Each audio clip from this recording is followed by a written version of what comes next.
So welcome everyone. We're just launching a talk series called Spheres of Learning that's featuring thought leaders, young professionals, and student leaders who will share their thoughts and their insights and their career experiences in this fast changing world of education and learning.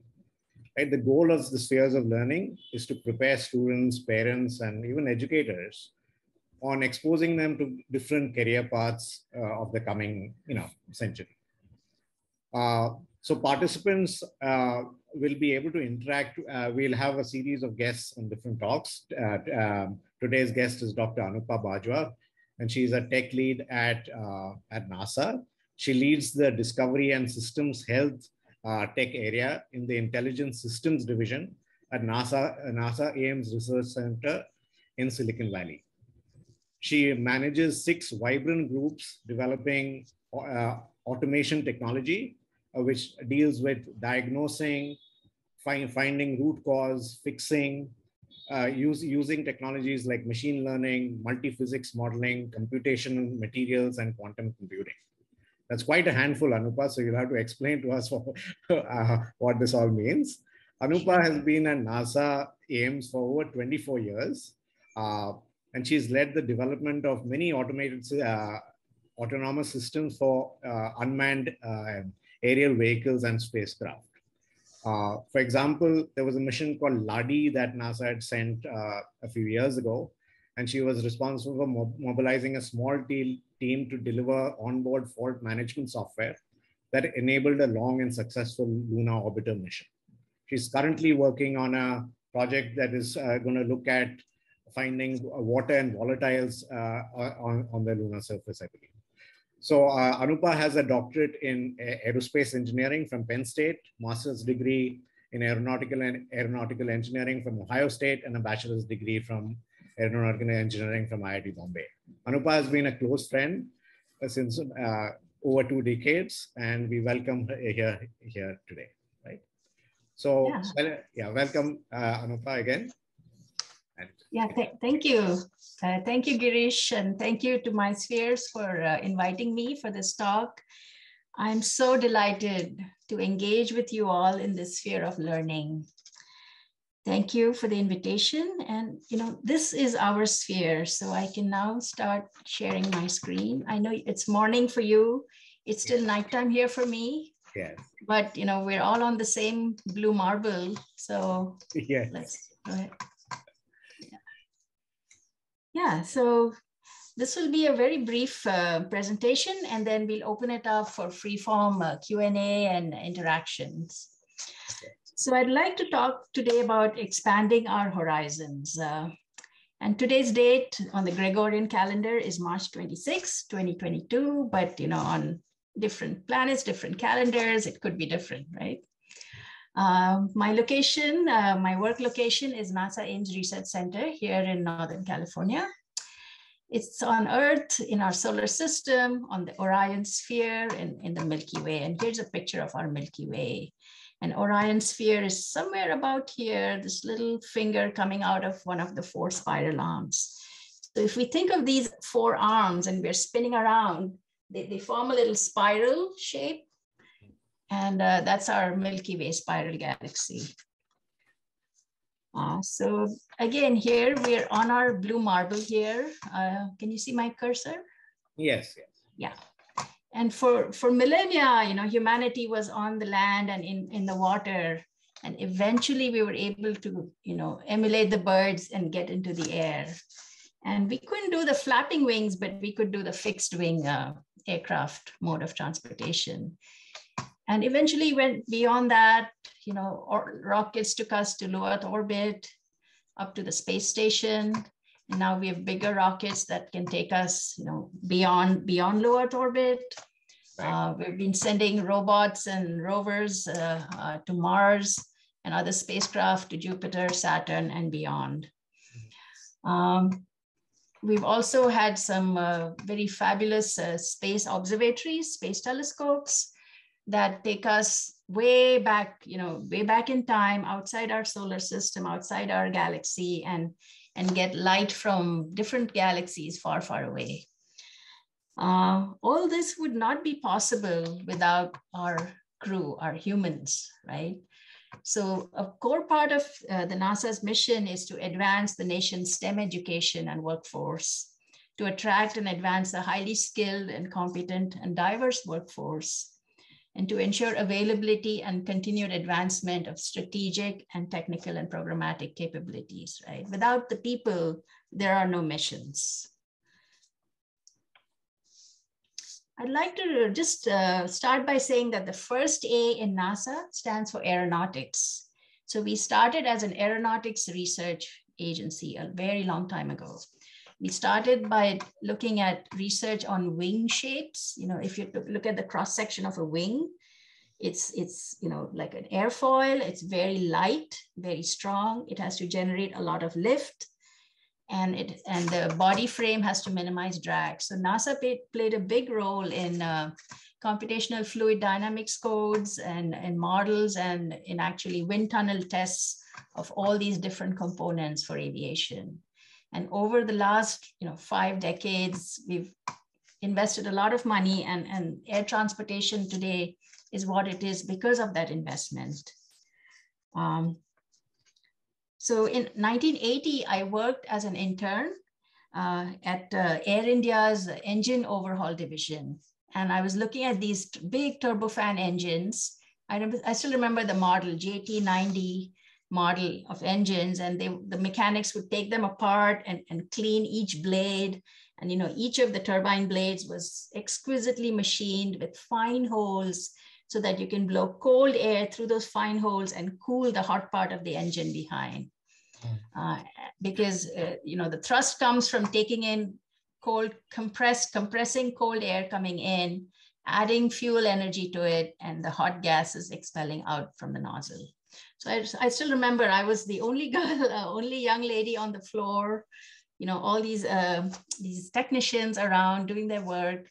And it was quite interesting, but it was an eye-opening experience, because all that I was studying in textbooks about aerodynamics and propulsion, was just equations in a textbook. But when you actually go to a floor and get the hands-on experience, it's quite unique, and you get an insight into, so that's why it's so important to maintain these things every so many flights and so on. And of course, our investment, in aeronautics is not done. As we all know, there's a tremendous growth coming back in air traffic, global operations. We want to get places far away very quickly, so commercial supersonic transports. We want to have ultra efficient subsonic transports, because try and get as much as we can out of our expenses, our costs. We want safe and quiet, vertical airlift vehicles, and we want to automate and make the system even more safe. In addition to the human air traffic controllers, we want to bring in technology to make it safe. And we also want to make sure that eventually these things can fly themselves autonomously. So let's just take a pause here, close our eyes and say, okay, so I'm going to call up Ola and say, I need a air taxi home.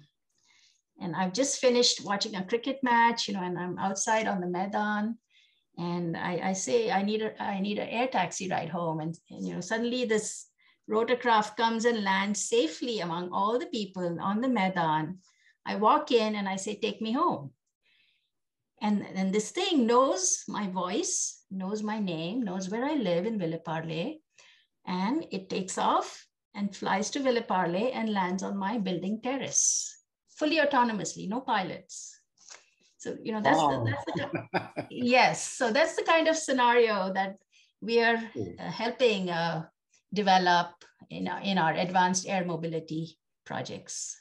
Really? Wow. Yeah. Yes. And it's coming pretty fast. It's not as far as it sounds right now. Yeah. Yeah. So you think in our lifetime, in the next decade, you'll see in the next decade, definitely. Yeah. And at an affordable rate. Yeah. Really? Yes. So there's going to be an Uber equivalent to go anywhere. Yeah, Uber in the sky. Yeah, it's coming. And of course, there's a lot of research that goes into that. How do we have safe traffic, and what happens if there's wind and a building nearby? All that is being researched right now. But yeah. And now let's move on to the science side, the space side of the NASA mission. So I'd like to say, why we're doing this. The whole science behind this, right, is very interconnected. So for example, if we start here on our home planet, how is the Earth's climate and environment changing? And, what is causing that? How local or global is the effect? What about space weather, right? We hear of solar storms coming. It could shut down our satellites, our networks. It can be a huge impact. So looking out for incoming space weather. Also understanding, our non-identical twin planet, Mars. What happened to Mars? What happened to its water and atmosphere?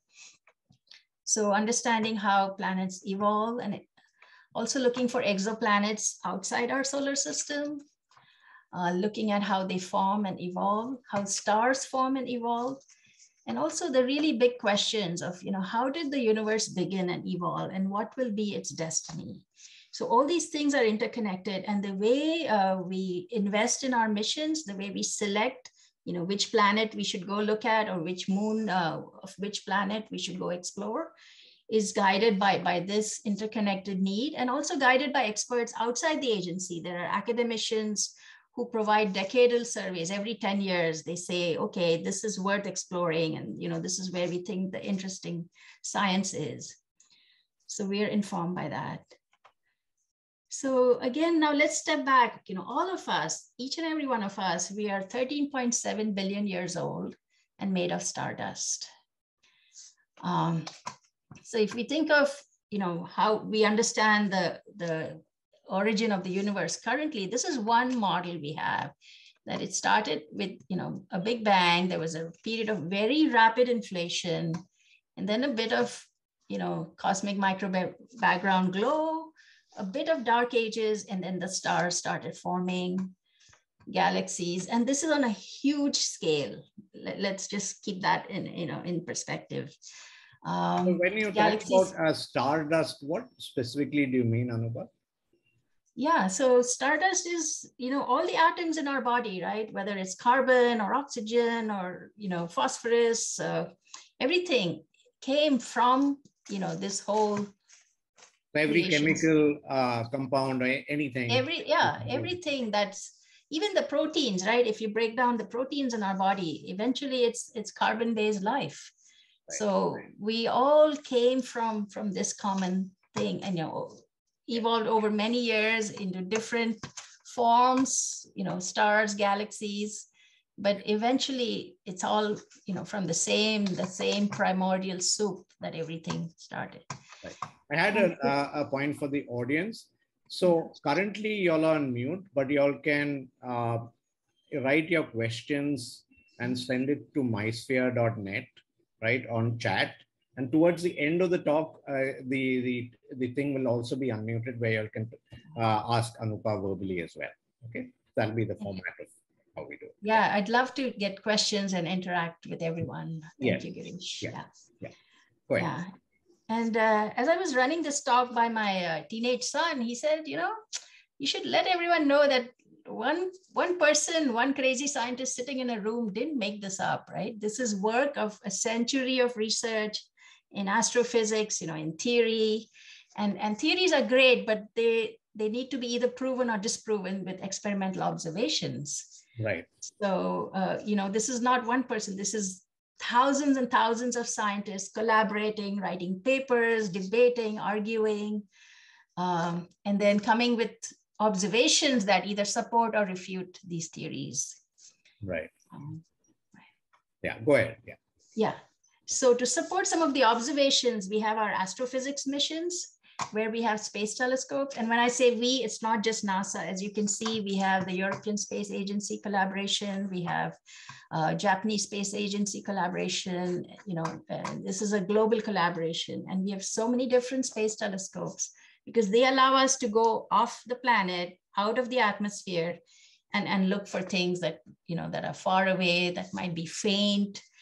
And all these have their own special electromagnetic spectrum that they focus on. So for example, our workhorse Hubble uses visible light spectrum, but some of these other space telescopes, Spitzer and Chandra is an X-ray observatories, they use different parts of the electromagnetic spectrum to look at the same object, and then we overlay data from all these different sources to get a really in-depth, colorful, big picture view of what we're looking at. So I'd like to also point out to our real star, the Kepler Space Telescope. So Kepler was designed to look for planets outside our solar system in many, far away solar systems. And it did that by looking at the stars in a very long fixed stare and looking for the light dimming from the stars as the planet crossed in front of it. And the dimming was very imperceptible, like 0.01% dimming. But when it saw periodically, the light dimmed, and then, a few days later, it dimmed again. And then a few days later, it dimmed again. So by observing over many, many months, the same fixed spot in the sky and looking at the light dimming from all these stars, really, really far away, we were able to find many, many planetary candidates. And then we put the data out on the web, and all these university research labs and students like you would take the data and say, okay, I know how to do some statistical analysis and come up with planetary candidates. And then NASA would say, okay, these are the candidates. Let's say, is this correct or is this a false alarm? So that was our real joy to operate that mission. So they calculate the orbit duration. Yes, you can calculate that. First of all, identify that the star is dimming periodically. That means planets are crossing in front of it. And then how much of a dimming and the periodicity of the planets, and even, in fact, there are more planets than stars. That's the final result from Kepler's observations, that there are more planets than stars in the whole universe. So, and how big they are, and so that whole analysis is going on still. But it's citizen science in some sense, because we put the data out on the web, and university students, even high school students, take the data and try to help us find that needle in the haystack, as we call it. So there's a question from the audience that, is it correct that the James Webb telescope that was recently launched, and I think I heard that it aligned properly just a couple of weeks ago, that it can go back in time and really look at the start of the universe? Yes, so the James Webb is our latest jewel in the sky. And the way it's going to look back in time is not by running time backwards, but it's going to look back in time by looking for very, very faint light from the very early universe, when there was very few stars, very faint light from back in the early days of galactic formations. And the way it does that is by keeping its detector really cold. So you can look through that noisy signal and look for that faint signals. Yeah, but no, it's not going to run time. It's not a time machine. It's just a very, very sensitive detector. There's an infrared telescope, right? Yeah. Okay. Right. Yeah. And there are many others. A lot of other agencies also have their eyes on the sky, eyes on the stars. And we, in fact, even have one flying in an airplane. So this is our Sophia, and it's in a big jumbo jet, and we leave the door open while flying. Really? And that's where the light comes in from the infrared astronomy. The light comes in here, and inside is an engineering marvel. It holds that mission instrument very steady through all the buffeting, through all that turbulence, everything. It holds the instrument extremely steady and allows us to make observations. So the point of all this is, it's not just glorified science. Some of the engineering behind this can actually be used on Earth for CD players, lasers. How do we get these big things to be extremely steady, and how do we miniaturize it and then get usage out of it? Okay. Yeah.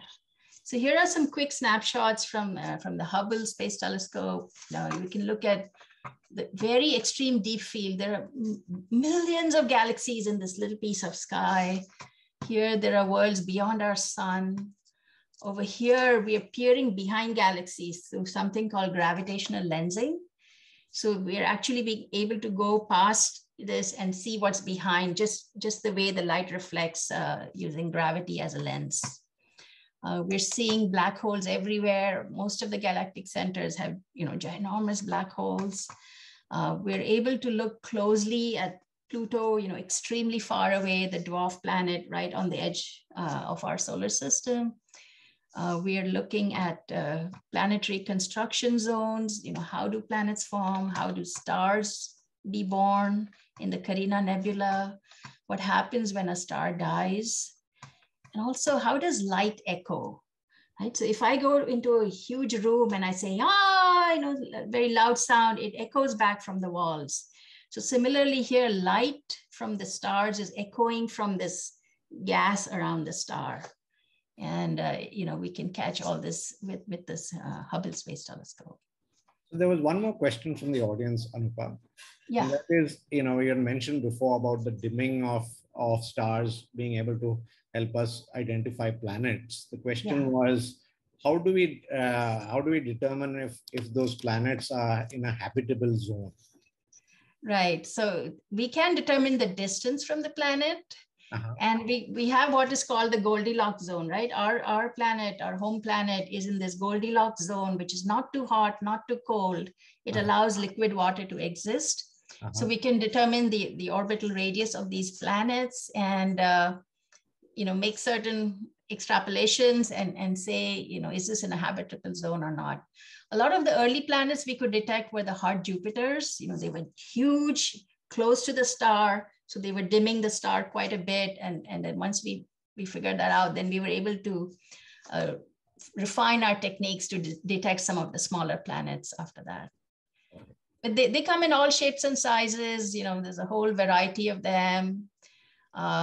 Rocky, wet, we don't know quite yet, but a lot of them are hot Jupiters, as they're called. And of all the large catalog of planetary candidates, we have confirmed more than 2,600 so far with the Kepler mission. Yeah. Just by staring at that small piece of sky. That 2,600 potentially confirmed, habitable planets. No, confirmed planets, confirmed exoplanets. Yeah, and a good portion of them may be habitable, but that's further research. Yeah. Right. Okay, so looking at a different spectrum, with an X-ray, we can see way beyond what we can see just with a visible space telescope, visible light. So here are some really cool Valentine's Day pictures from Chandra X-ray Observatory. And, we're very interested in our nearest star, the sun. So we do have a lot of planets that look at the heliophysics of the sun, right? What's happening and what is it spewing out and what's on the surface and what's inside and what happens when this big, stuff from the sun comes our way, how can we protect ourselves? So there's a lot of that going on. And up here, I've shown, what the sun looks like in different electromagnetic spectrums. So a lot of these instruments have different, our space telescopes have a lot of different instruments that look in different wavelengths of light. Okay, and even closer to home, we have many, many planetary science missions. I'll talk about some of these, specifically about Cassini mission, which went to Saturn, and also we'll talk about some of the Mars missions. Again, this is not so much a presentation. I'm just giving you an introduction to, help you frame what questions you have and how this might fit in a learning sense for, for a career path. So here's the mission Girish mentioned earlier, the LADEE mission that I worked on. It was a lunar orbiter. It was built here at NASA Ames. And my role on this was the fault management lead. So a very small team. We made sure that the software that's on the computer on board can detect failures if things go wrong and can either fix it automatically or tell the operators on the ground, hey, I need help. My star tracker has rebooted, help me, right? So what are the kinds of faults that you all found and that you all were able to correct? Yeah, so subsystems having problems of like shutting down or rebooting. Sometimes there were memory corruption, onboard memory was corrupted because it's in a high radiation environment. Right. So if there are radiation hits to the processor or to the memory, that was an issue. We had, most space missions don't go flawlessly. There's always something interesting going on, and then you just have resilience built into your design and into your operational models, so you can handle it as it happens. It's like a car, right? It breaks down, you take it to the mechanic. But here our mechanic is our software or our operators on the ground. If something gets burned because of radiation, then what is your plan B? What do you mean by fault tolerance? Can you expand on that? Yeah, so for processors and for memory, we can carve out that bad part of the memory and not use it and just use the good part. So that's done through a new command upload. Okay. Right. And if you have multiple thrusters, say for attitude control, if one thruster gets stuck, you just reprogram your thing so that now instead of 4 thrusters, you only have 3. And then you reprogram your matrices so that now you only use 3 thrusters. So you're doing this all on the fly in flight and, Yeah, but the design has to accommodate that. So when we design our software or select our software tools, we make sure that it can accommodate any software updates or command updates or any requests for more data. Say, I need more data, I need high frequency data so I can diagnose it on the ground. So it can do that for us. Okay, great. So here's my favorite mission, and it was launched in 1997 and it reached Saturn in 2004. And the green orbits, so Saturn is here in the middle, and the green orbits were the first, the planned mission. But it turned out that the Saturn orbit insertion was so precise, getting like a hole in one at Saturn distance was so precise that we had a lot of extra fuel left. So the scientists said, hey, we have more time. The mission can go much longer. So they planned 2 additional observation cycles. And over the span of 13 years, we could go through a 1 season on Saturn, because Saturn's orbit is 30 Earth years. Its orbit around the sun is 30 Earth years. So in 13 years, we could do a lot of observations of Saturn seasons, in one sense, it's tilting, it's like this, and then it's come a quarter way around the sun, and now it is in a different season. So this diagram is the orbit of Cassini itself. Yes, the orbit of Cassini itself over these time frames. Wow. And Saturn is here. And I can show you a close-up of the grand finale orbits. So in the very last bit, the scientists and the operators said, hey, let's fly right between the planet and the rings. And that's what they did. And they got real photographs, not cartoons, not illustration, but real photographs, of what's between the planet and the rings. And of course, in the sunlit zone, in the dark zone, from top, from below. And they were able to download all this data through their big antenna on Cassini, download it to Earth, and before its final orbit here in orange, where it just plunged into this gaseous planet. So the whole planet is actually gas. It's not solid like the air. Yeah, right. But it's very dense. Yeah.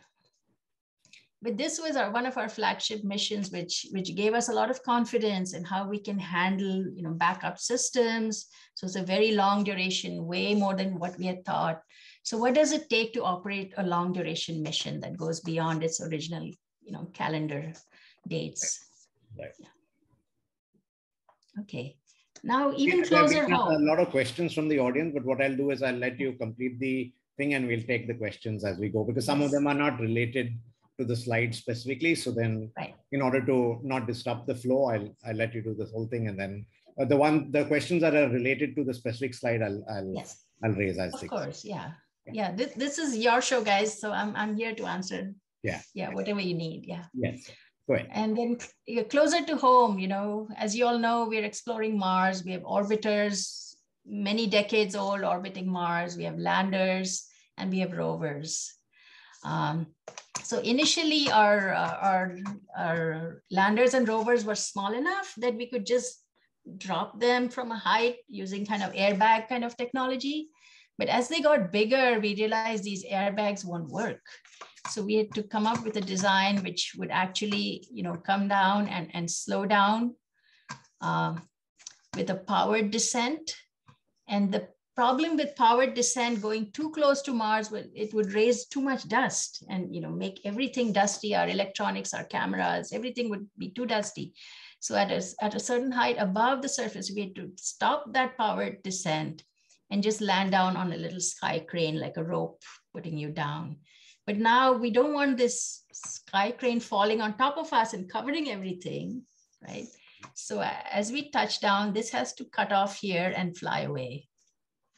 So this was what we call the 7 minutes of terror when we first did this on Curiosity rover. Right. Because this was happening without information coming to Earth, right? This was the powered descent through this thin atmosphere that Mars has. Yes. Was without communication. So this thing had to be pre-planned sequence and it has to execute flawlessly. Otherwise we are just, we have a hard landing and not much science comes out of that.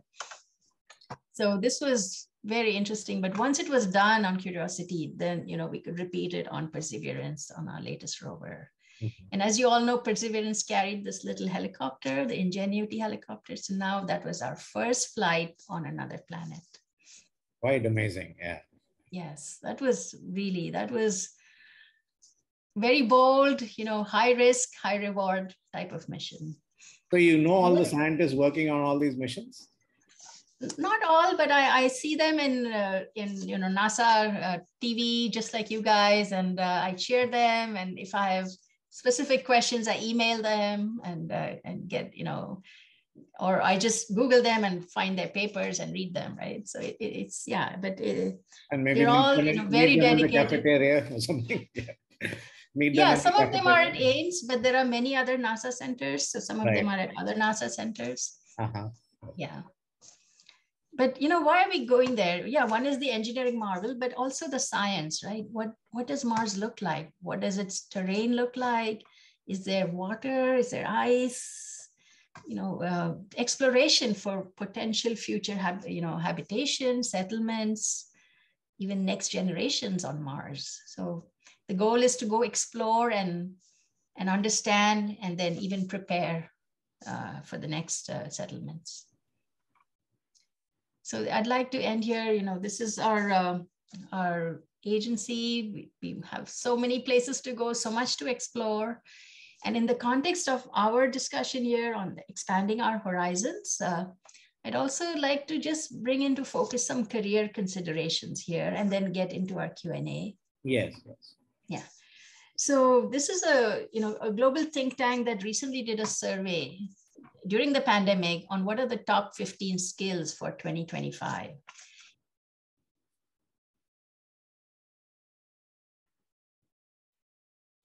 Wow. This is a lot. Yes, but you can see here that some of these are hard technical skills, but then we start getting into some softer technical skills, right? Like reasoning, problem solving, ideation, right? To think of landing on Mars using a descent engine and a tether, a sky crane, that came out of ideation. And we knew airbags won't work. We had to come up with something. So problem solving, ideation, and then the first thing that the funding agency says, what, are you crazy? You can't do that. So emotional intelligence to be able to survive and then make your case, make your point. Troubleshooting, we had so many tests before Curiosity launched. The parachutes were tested here in the Ames wind tunnels, quarter scale tests. And in the first test, it just ripped to shreds. Uh-huh. So that was, thank God we're testing it here and not on Mars, right? So a lot of that troubleshooting, user experience, service orientation, systems analysis, right? What does the full system look like? Not just my piece, but the full picture and all the interacting parts, all the delays, unintended consequences, the whole systems thinking aspect. And then persuasion and negotiation. We have to propose our projects, and sometimes we lose our proposal pitch, sometimes we win it. So, and the key again is collaboration, communication, and coordination, because none of us works alone in our little sandbox, right? We work across large teams. So being able to communicate, collaborate, and coordinate such a large effort is a very useful skill. And my last, what happened? Okay, my last chart here is technologies coming up, in the next 3-4 years, right? So some of it is already here: cloud computing, big data, Internet of Things, right? All these smart cars, self-driving cars, and self-flying rotorcraft. They're going to be big Internet of Things, right? They're going to talk to the traffic light. They're going to talk to the charging stations, all the connected devices. And because of that, encryption and cybersecurity becomes critical, right? Nobody wants their air taxi to be hijacked. The whole thing with machine learning and artificial intelligence, how do we fold that into for solving our problems?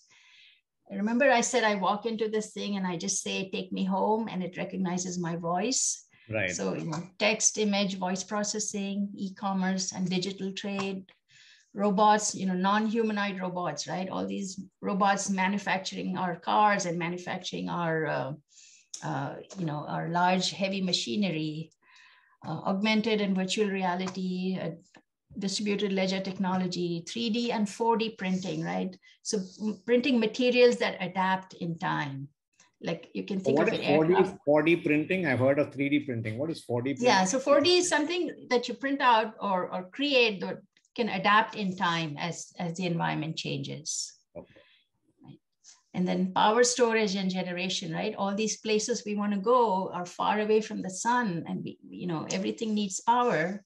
So how do we store and generate and store that power? New materials. How can we design materials that have properties that we need?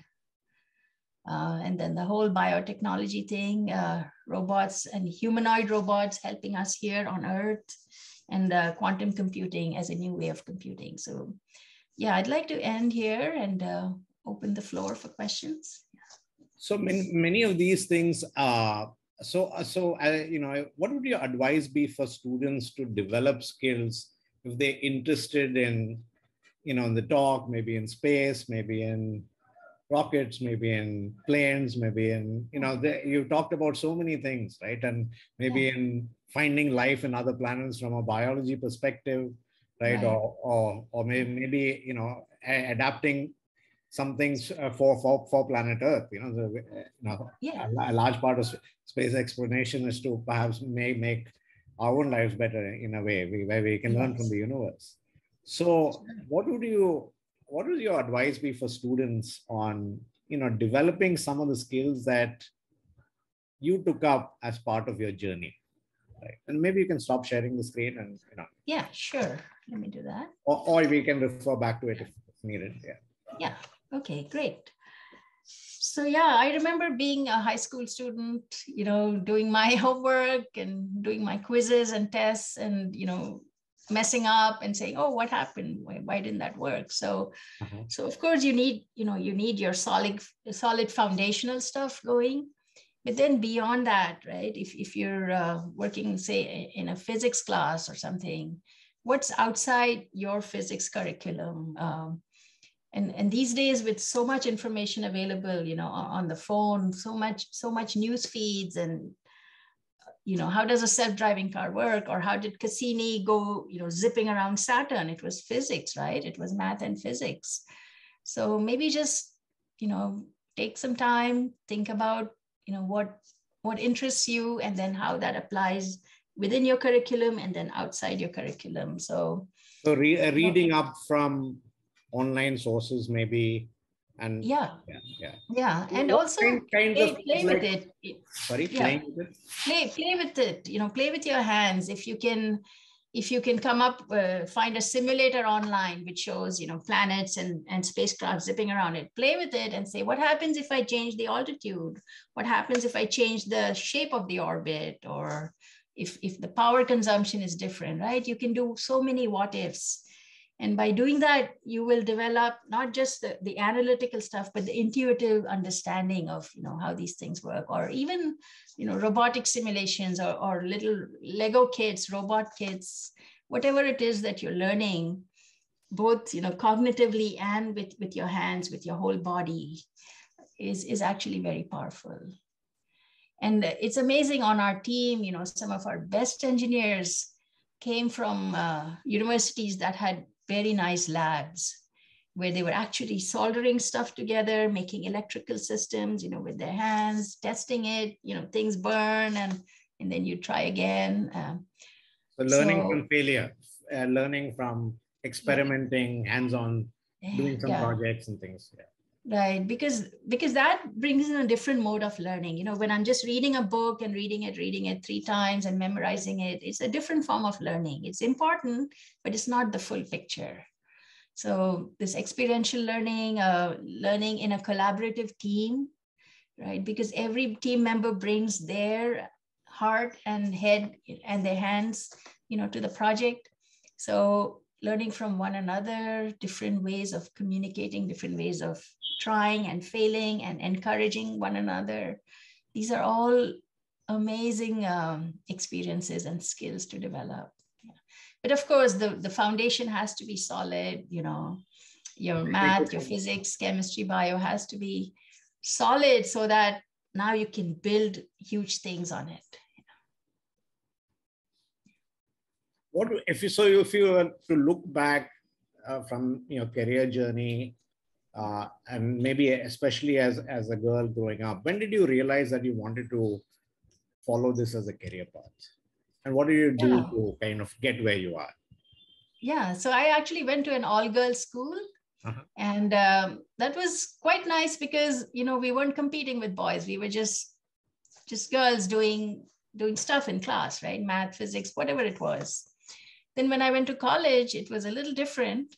And then when I went to IIT, it was very different. The ratio was completely different. But because of my, my growing up in a girls' environment, and my father himself is a mechanical engineer. So growing up in a household where, being engineer is fine. And watching him, both work for a company and then start his own company. So knowing that you can get a good career out of engineering was good. Aeronautical engineering was particularly interesting because I was the only girl in the department at that time.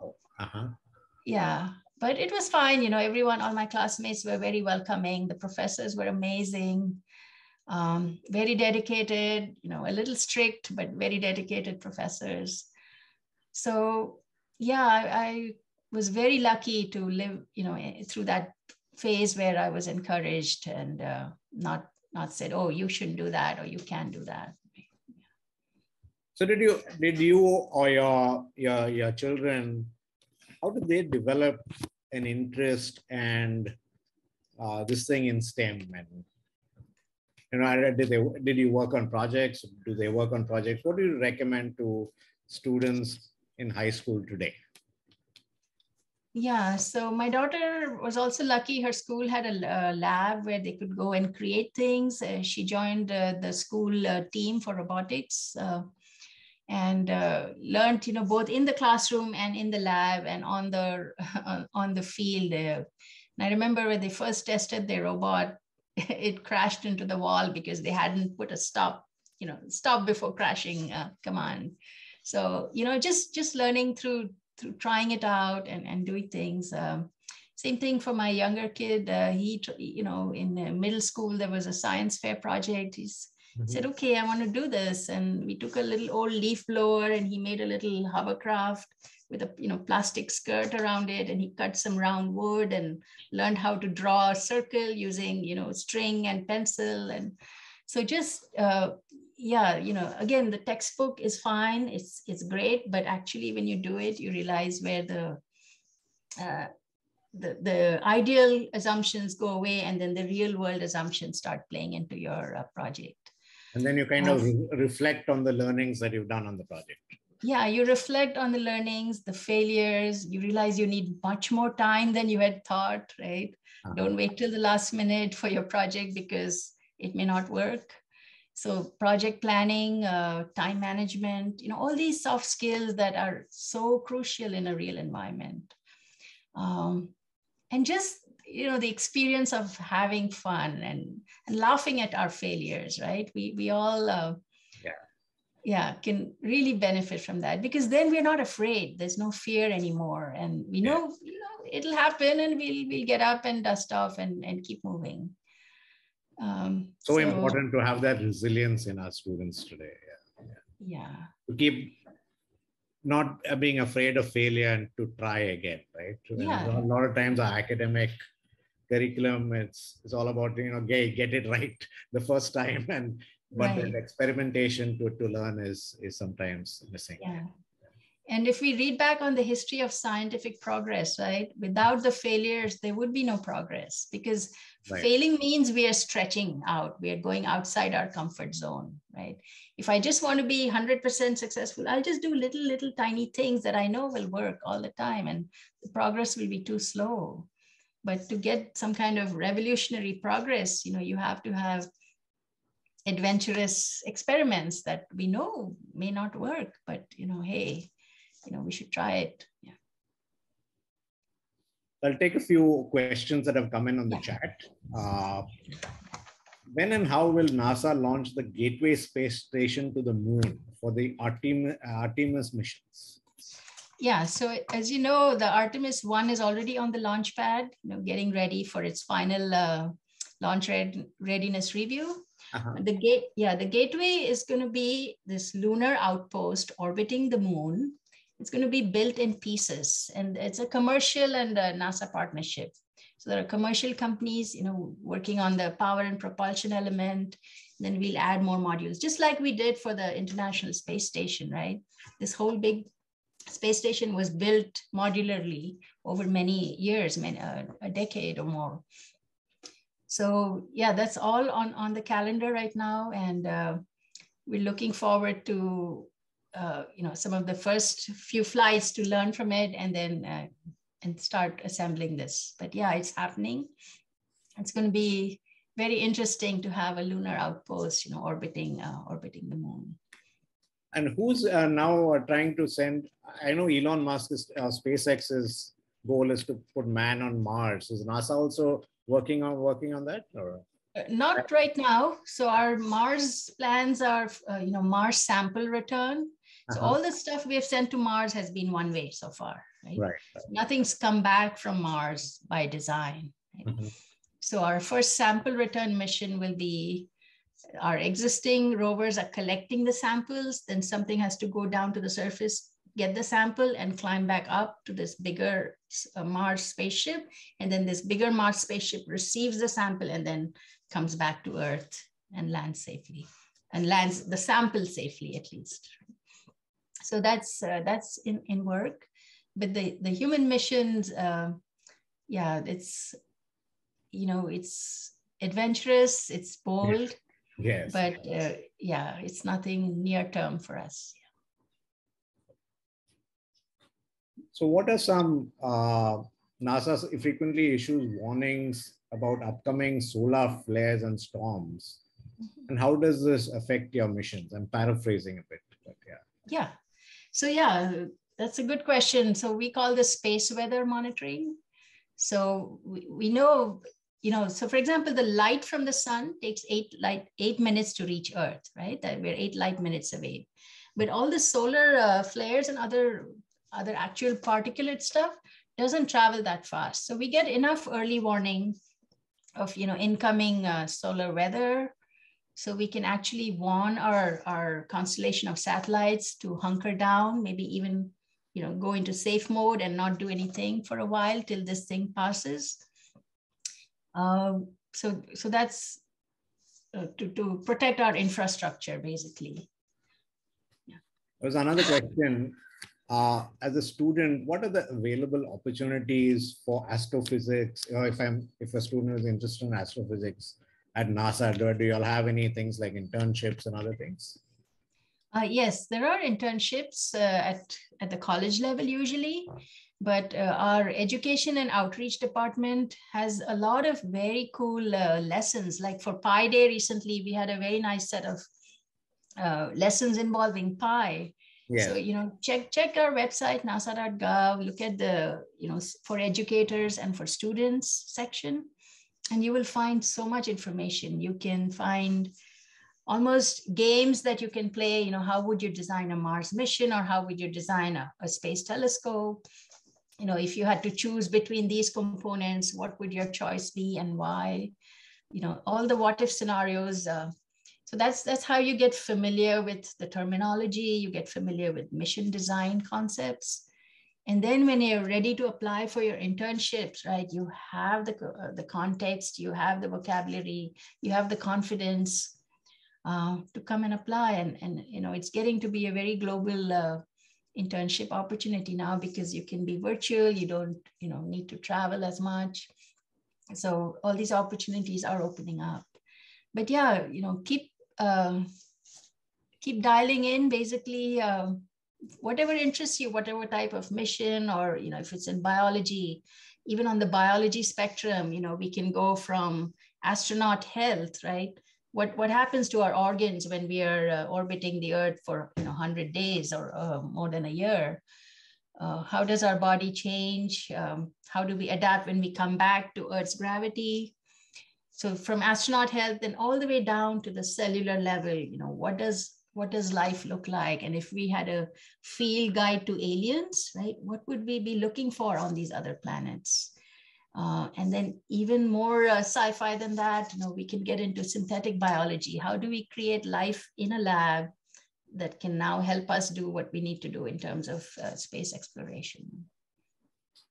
So there's something for everyone, for math, physics, chemistry. Chemistry is a huge part of our new research, right? How do we design materials with properties we need so they can survive hot environments, cold environments, freezing temperatures, big swings in temperatures, resilience, how can it survive impact, meteorite impacts, all these properties that we need for our future habitats and future settlements.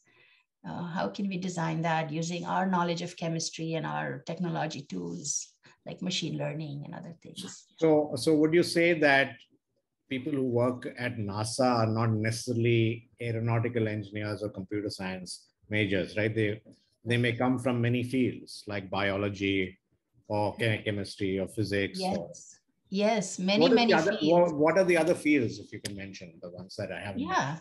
Right. So we have a lot of people who actually even work on things like anthropology, right? How do humans and robots interact? Right. So as we get into this brave new world of, trusting the robot, right? How do we know what trust means? And what are the signals we look for in a robot's behavior that signals trust? Wow. And does the robot trust us, right? So we're getting now into these very, very,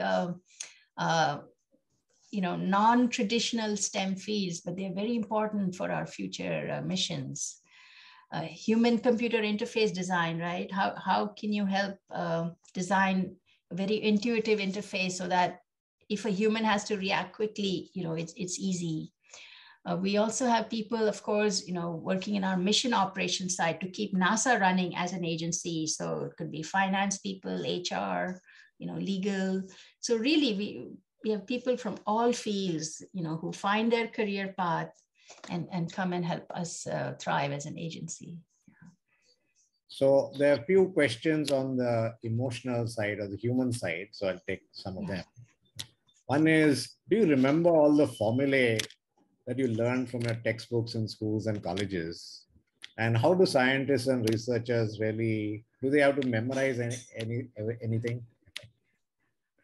No, I don't remember all the formulas, but I do remember some of the key ones, right? Sine squared theta plus cosine squared theta equals 1, that kind of thing, right? Right. So the very foundational basic stuff, and the ability to, do simple arithmetic, simple algebra, with ease. It doesn't have to be memory, but the confidence, the ease that, yeah, I know how to do this, not a big deal, right?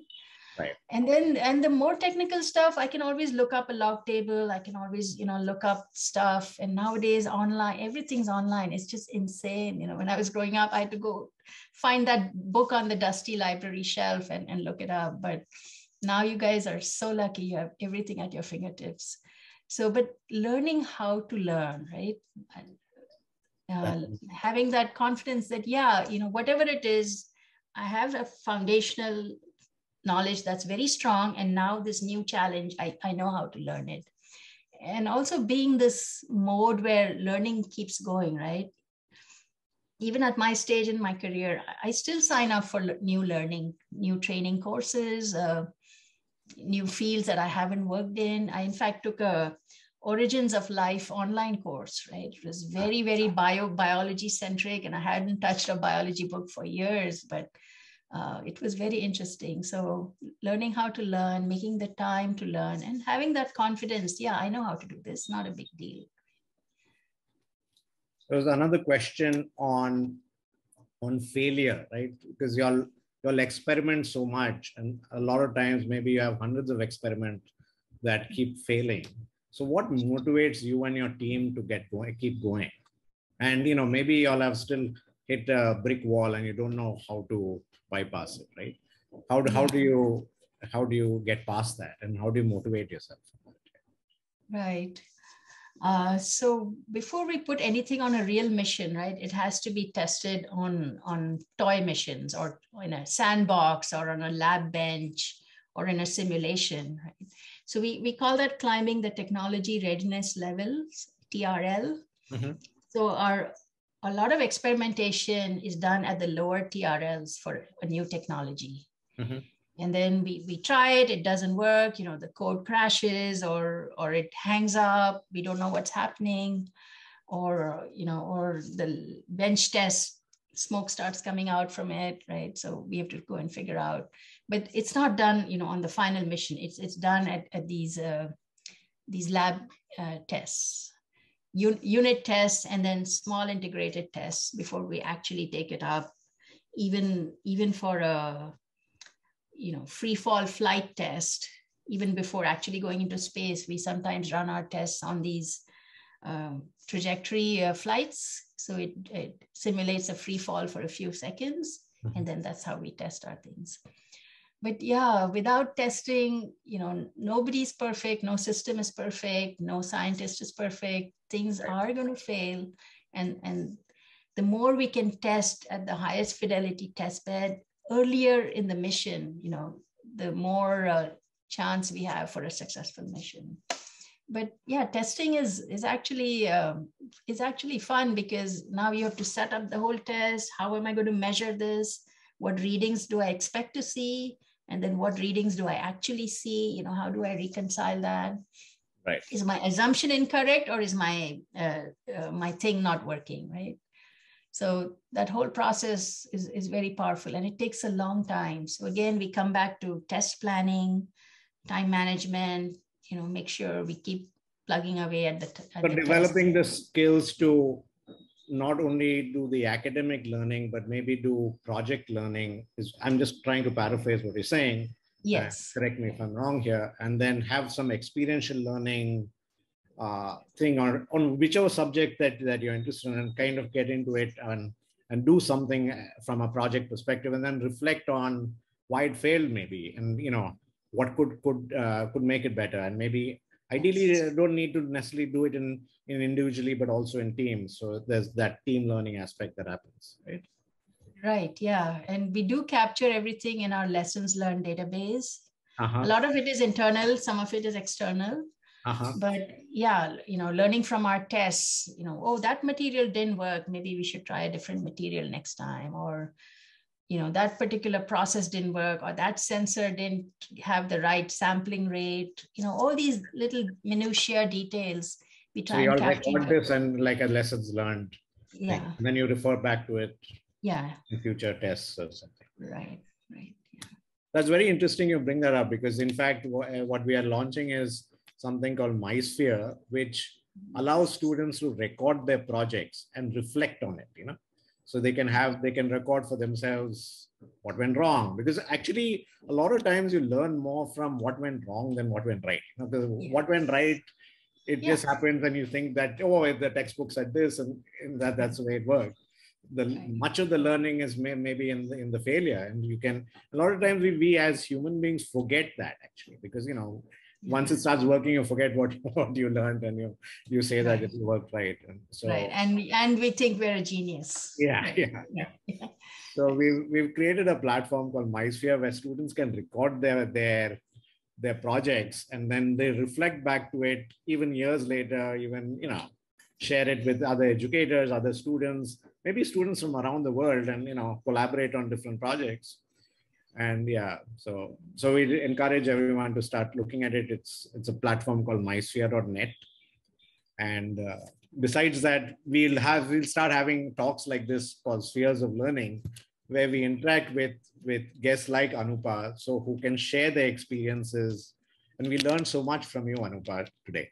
So with that, I'll stop the formal thing, but there are a lot of people who have, I think, at least 30 or 40 questions that I've not taken up. And Anupa has been kind enough to say that she's available for some time to take some verbal questions. So Bhavish, maybe what we could do is, we can now maybe, we are now at an hour from the formal talk perspective. We can maybe, stop the recording, and then we can take verbal questions from the audience. Yeah, so I would like to request the participants to raise your hand, then I will unmute you.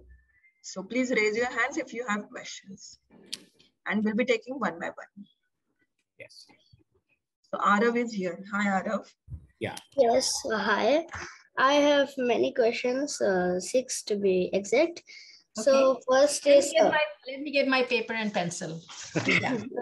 Go ahead. Yeah. Means what do you do in the NASA aims? Means like an engineer or astronomer. What is your job in that NASA? Yeah, so I'm an engineer by training. I have a PhD in aeronautical engineering. And at NASA, I work on many projects. Some of it, which, use my engineering knowledge, but some of it I had to learn new knowledge on mission design and project management and supervising, teams of scientists and engineers. So what I do has changed over many years that I've been there, and my responsibilities have grown, and I've had to learn new skills that I didn't learn in college. But I would say my job title is computer engineer, even though my background is in aeronautical engineering. Yeah, and in the interest of time, what we'll do is we'll take one question from each participant, and then we'll try to be fair to everyone else. Yeah. So Bhavishi, Okay. you can do the calling out of the people who raise their hands. Yeah. Okay. Adikshita, you can unmute yourself. Yeah. Question I wanted to ask is that if anyone wanted to become a doctor as well as a person who worked at NASA, is that really possible? Yes, definitely. We need trained physicians to help us understand, things like astronaut health, what we should be looking for, what we should be monitoring during these long duration space missions. And how do we detect and diagnose that? And what if we had to create a digital doctor, right? What if the real doctor, the human doctor, could not go with the astronauts, but the human doctor is on Earth, but we have a digital doctor that flies, as software with the astronauts. But the real doctor will help us define, what is it that doctors do. So definitely medicine and NASA go very well together. Wow. Okay, so Priya, you can unmute yourself. Yes, I wanted to ask that when you James Webb Telescope, the question I same asked in the chat box also, but in the NASA officially posted the post on Google that I read 2 to 3 times about it, that the James Webb Telescope is able to go back into time and it will be able to discover all the things what happened when the Big Bang happened. So how does that whole mechanism work of seeing back into time? Right. So yeah, I call that peering back in time, right? So suppose there was a very slow bird flying towards my house, right? The bird started 1 city away and flew very slowly towards my house, right? If I had a little binoculars, I would see it, just as it's approaching my street. But if I had big binoculars and I could hold them very steady, I could see it, as it was starting to fly, right? So I could see it 30 minutes ago, right now, as it's starting to fly. So in that sense, that's what we call peering back in time, by holding something very cold so it can receive signals that are noisy, but still be able to, tell what's the real signal in there.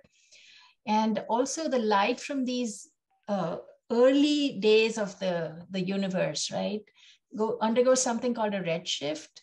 So by detecting that, we know how far back, this event might have started. So again, it's not a time machine. It's just getting signals, light and observations that started billions of years ago and are just reaching Earth today.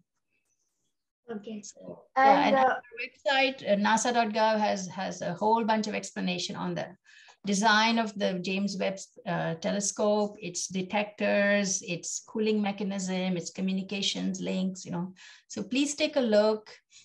And if you have questions, you can connect with me and I can help you. Yes. And how does the Parker probe of Solar Parker probe of NASA, it went to the corona layer, if I'm not the corona, and till that it reached, and what material did it use, and it was able to go very near and was about to reach the prominence? Yeah, so yeah, you're right. It did get very hot on the outside, but we had to make sure that the electronics inside was maintained at room temperature, right? So that's where the chemistry and the chemical engineering and the material scientists start becoming very important, because they can help us design these materials and these spacecraft that can go do extreme environments, right? Extreme exploration, like very hot or very cold places. And we're very excited about the science that's going to come out of this, right? Because getting up close and personal with our star will help us understand, what happens, what are all these magnetic loops and solar flares and all this stuff that we see on the surface. What is there really? Is it magnetism? Is it turbulence? What is it really that's happening there? So, but yeah, you're right. We had to design that really carefully. Okay. Sunaina, one more question can we ask? Yes. Sunaina, please unmute yourself. Okay, so ma'am, hello. I had a question that, as earlier you said, that a person working in NASA does not necessarily has to be an astronaut or astronomer, but what scope does an astrophysicist has in order to work in NASA, and what are the key qualifications needed for it? Yeah, so if you're interested in astrophysics, yeah, definitely. The big questions about the age and size of the universe, how did we start, what's our role, and where are we going, right? In terms of the universal scale.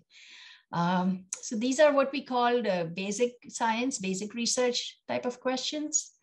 But they're very important because they help us define, what's worth exploring. What kind of telescope should we invest in? What kind of ground-based technology should we invest in? And also you can help be the bridge between academic research and government research, right? So there are many roles, and some of the astrophysics math is very advanced. So once you have advanced math understanding, you can even help us solve some of our regular problems because of your math prowess and your physics prowess. So yeah, definitely there are many roles. Very, very few people at NASA are actually astronauts who go into space. A majority of us have a desk job, and we do the stuff here on Earth. Okay. Mr. Anand or Anand? Yeah, maybe we can take 2 or 3 other questions and then. Anand, can you unmute? Yeah, ma'am. And if I get myself enter in NASA, there are a huge stress level which can make me nervous. How can I be so confident that I will be able to get opportunity to be a part of NASA? Yeah. So you're right. You know, we're all human beings. I remember at my interview, I was very nervous. You know, wow. You know, this is super cool, but you know, they won't take me. Kind of. You know, it's very natural to feel that way because, first of all, it's something you want, and then you know, we always have this self-doubt sometimes. You know. Maybe I'm not good enough, you know, we all go through that. So the key there is just knowing that you've done your academic work, you have a solid foundation, and then you know how to learn because, you know, no formula will tell you all the complex stuff that you need to do in your career. But once you have your solid foundation, you know how to take it to the next level and learn to apply it in your career. So that's self-confidence. And then also some of the other skills about, you know, persuasion, right? You need to persuade your mentor or your interviewer that you are the right person for this job. And you may not know everything, but you know how to work on a team, you know how to, you know, come up with creative ideas to solve these big complex problems. Because yeah, these are not, you know, simple textbook exercises. These are real world problems with high consequences, high risk, a lot of investments. So, but just knowing that, you know, people like us do this every day, and they go to office and they solve these big complex things, and then they come home and they, you know, sit down with a cup of tea. So it's just, yeah, and maybe practice it with your friends, maybe practice it with your family, have a mock interview or something like that set up, and play these roles, you know, in your mind with your friends as a skit, you know, whatever works for you. But yeah, and there's always a career that we all have that, you know, that makes us happy. There's a career that earns us money. There's a career that the world needs, right? So for example, right, if we think of virus doctors, right, people who understand virus, virologists, right? 5 years ago, you know, I don't think too many people would have said, oh, I want to grow up and become a virus expert. But, you know, suddenly there was a need for virus experts in the world. So, you know, nobody planned for that. But when there was a need, all these virus experts were suddenly very, very much in demand, very respected. And they had to work so hard to get us, you know, safely through so many different waves of the coronavirus. So yeah, practice, try, you know, have fun. Did that answer your question, Anand? Yeah, okay. So Shravani, last question or another one we will take. Shravani, please unmute yourself. Ma'am, I wanted to ask that what is the next big thing for NASA? Like, what is the future of NASA? Yeah, so we have many big things, you know, deep space, other planets, humans back in orbit, and from, you know, American rockets. We have so many things going on, and even at the basic research level, as I mentioned, we have synthetic biology research, we have quantum computing research, a lot of machine learning research, right? We have so many Earth observing satellites, right? Both NASA and NOAA, our sister agency, has so many Earth orbiting satellites looking at forest fires, looking at groundwater levels, looking at migration of, you know, wildebeests. And so we're getting so much data now. You know, I'm not going to sit and look at every piece of data line by line, right? I don't have enough hours in the day. So we need automated tools that can look at that. So there's very exciting, lots of opportunities, both, you know, on the visible missions and also on the invisible back-end research aspects of NASA. And not just NASA, many agencies, like I said, NOAA is a National Oceanic Administration, and Oceanic and Atmospheric Administration Agency. They have a lot of work. The people working on aviation safety, on transportation safety with all the self-driving cars going around. they have a lot of work, agencies that are setting standards in the industry, right? Like Standards Institute and Technology. So that, they are very busy as well. So there's always a lot of cool stuff. And of course, all our industry partners are busy. Our academic partners are busy. Our student partners, our graduate and undergraduate students are doing amazing work for NASA, because we give a grant to the university, and the university professors manages the grant. And then he, takes a complex problem and creates smaller problems that can be addressed by each graduate student or each undergraduate student. So there's no one answer. There's a lot happening on all fronts right now.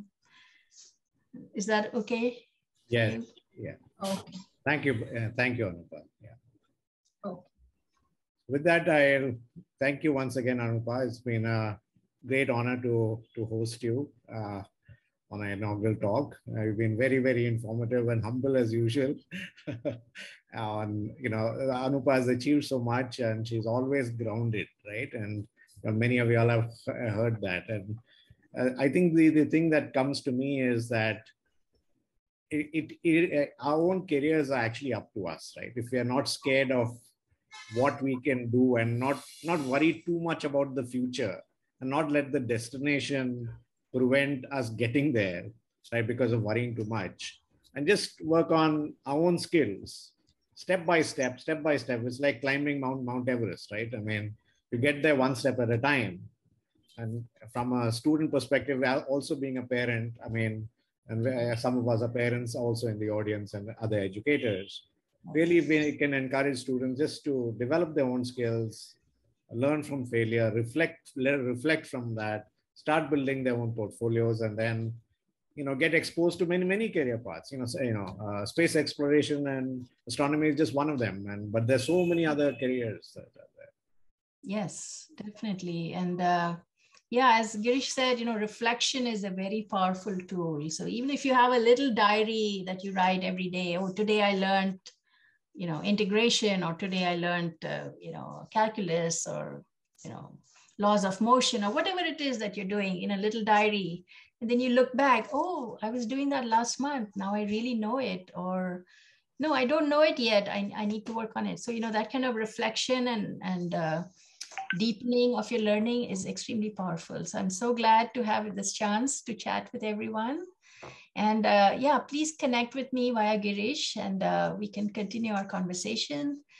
NASA.gov, we have so many pages for educators, for students. That's a big part of our charter, is to cultivate the next generation of scientists and engineers and astronauts and astrophysicists, and finance people and legal people and everybody that makes up our agency. Yeah, project managers, I'm sure. Yeah. People of almost every discipline must be working at NASA. Yes, every discipline. And we're so proud of that. We're so proud of the diverse energy that everyone brings, their life experiences, their ideas, their creative aspects. That's why I've been here for so long, right? It's been a really fun place to be at. Yeah. Thank you again. So thanks everyone. Really nice chatting with you, and please stay in touch. Yes, and from the audience, I'd love to get your feedback. We've posted a link for a feedback form. We'd really like your feedback on the talk, so that we can also, and do give feedback on different things you'd like to see as well. Yeah, in future talks. Yeah. And be honest. Okay. Yes. All right. Bye, everyone. Good night. Thank you again, Anupa. Bye.